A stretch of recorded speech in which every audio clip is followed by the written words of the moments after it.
देखिए, हम high school की क्लास में पढ़ रहे थे सांख्यिकी। प्रश्नावली 14.3 उदाहरण सहित कंप्लीट हो गई है। आज की क्लास में प्रश्नावली 14.4 पढ़ाई जाएगी। 14.4 में कह रहा है, पहले सवाल में निम्नलिखित बंटन किसी फैक्ट्री के 50 श्रमिकों की दैनिक आय दर्शाता है। एक कॉलम में है दैनिक आय रुपयों में, दूसरे कॉलम में है श्रमिकों की संख्या। कह रहा है उपरोक्त बंटन से एक कम प्रकार के संचयी बारंबारता बंटन में बदलिए और उसका तोरण भी खींचिए। तोरण खींचना है। वास्तविक इसका हल पाने के लिए आपके पास ग्राफ होना चाहिए। ग्राफ की कॉपी एक होती है, वो होना चाहिए।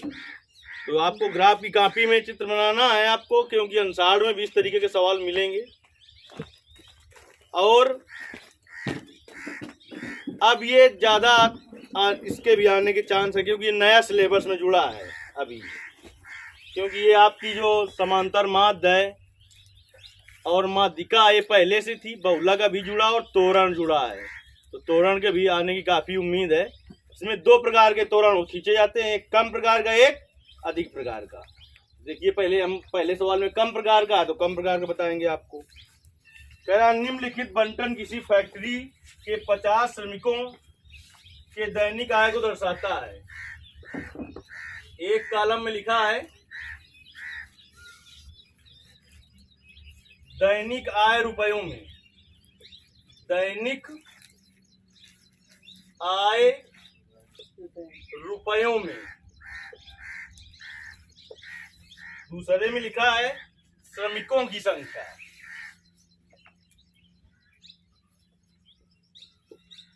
श्रमिकों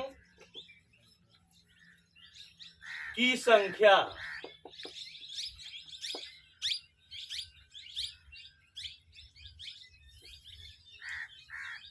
जिसमें बोलिए, दोनों को बोलिए,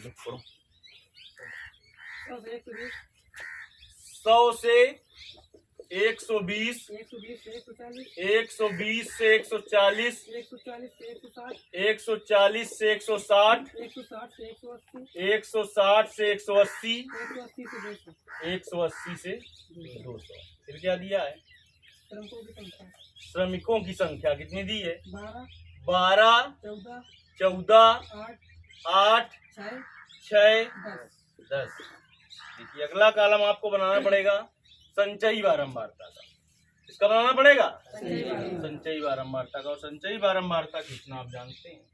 संचयी बारंबारता खींचना आप जानते हैं।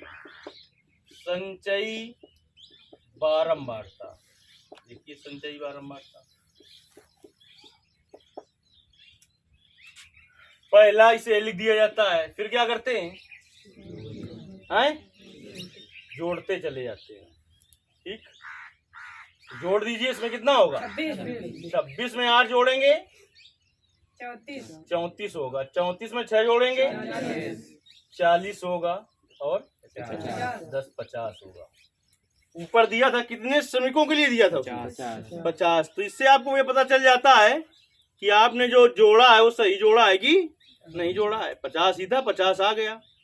अब देखिए, कम प्रकार का तोरण अगर खींचना हो तो इधर से जो बिंदु होते हैं वो क्रमित युग बनाते हैं। ये हो जाएगा 120, 12। दूसरा हो जाएगा 140, 26।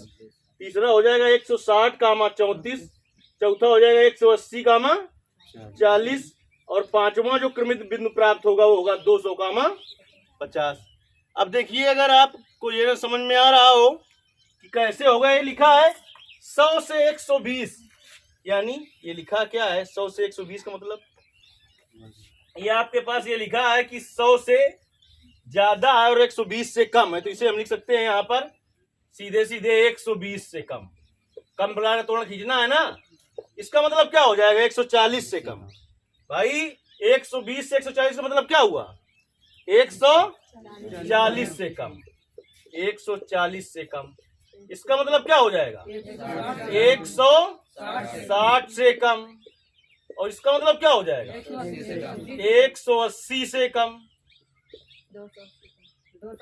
और इसका मतलब क्या हो जाएगा? 200 से कम। इसका मतलब क्या हो जाएगा? 200 से कम। देने में कुछ दिक्कत? अब हम लिखेंगे क्रमित युग्म, या लिख सकते हैं प्राप्त बिंदु। क्या क्या होंगे देखिए, 120 कामा 12, फिर 140 कामा 26, फिर 160 कामा 34, फिर क्या होगा? 180 कामा 40, फिर क्या होगा? 200 कामा 50।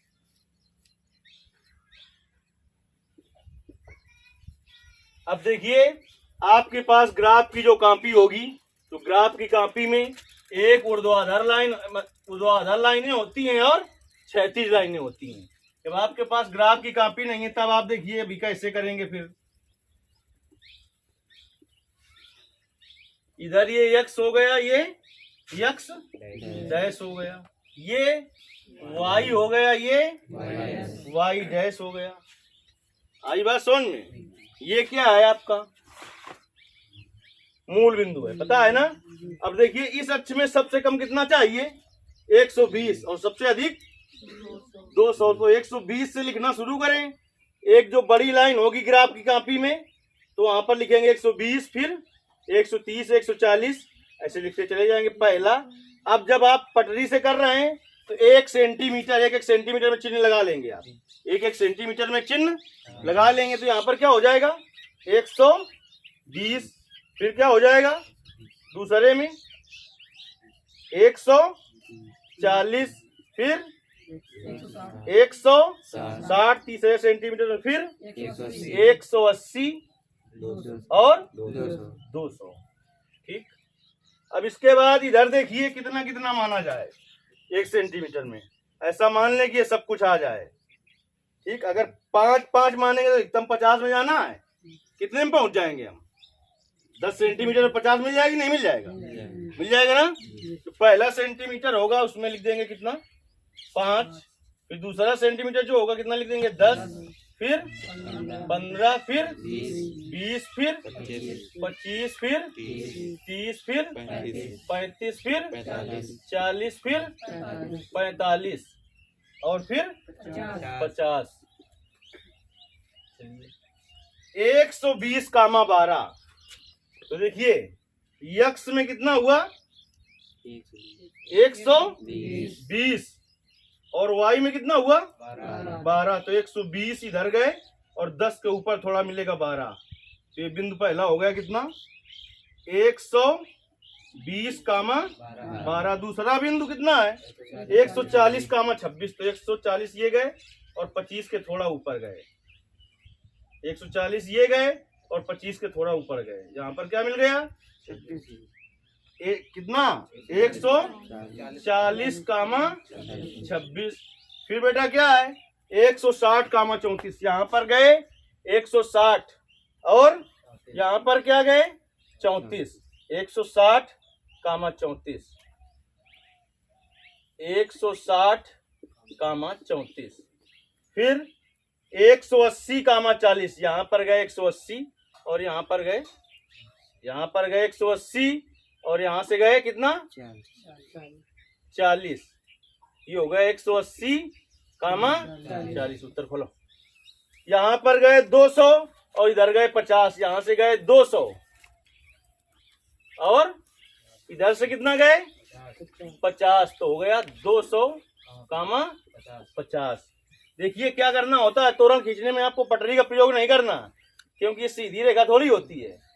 जैसे जाए इसे जाने दो। ये तोरण आपका खिंच गए। कैसा तोरण है? कम प्रकार का तोरण।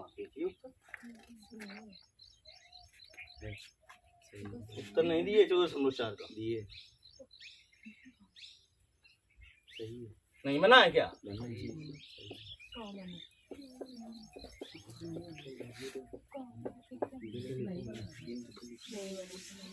बिंदु लिखे हैं कि नहीं? क्या लिखे हैं बिंदु? 120 का 140 का 36 लिखे हैं? ये आपका कम प्रकार का तोरण खींचना।